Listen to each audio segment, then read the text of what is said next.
நீ நேசிக்கும் எவரிடமும் யார் குறித்தும் அது யார் என்று கேட்காதே.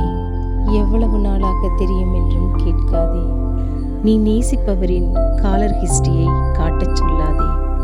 அவரது இன்பாக்ஸை திருட்டுத்தனமாக திறந்து பார்க்காதே. இரண்டாம் அழைப்பில் இவ்வளவு நேரம் இருந்தது யார் என்று திரும்ப திரும்ப கேட்காதே.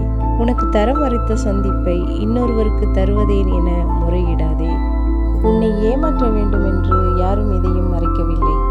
உன் மீது உள்ள கருணையினால் தான் அது மறைக்கப்படுகிறது. உன் இதயம் ஒரு கண்ணாடி கோப்பையைப் போல சிதறாமல் இருக்கத்தான் அது மறைக்கப்படுகிறது. உண்மைகளுக்கு உன்னை தயாரித்து கொள்ளவே அது மறைக்கப்படுகிறது.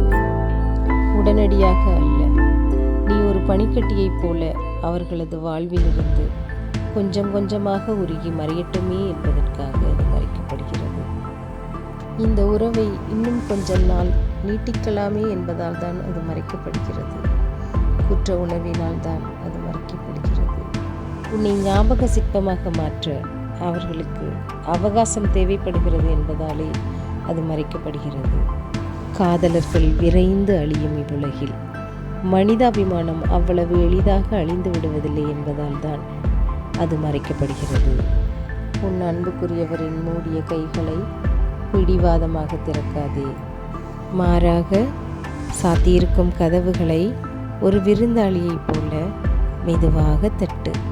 உன் மீதான காதல்களை ஏற்றுக்கொண்டது போல கருணைகளையும் ஏற்றுக்கொள்ள பழகு.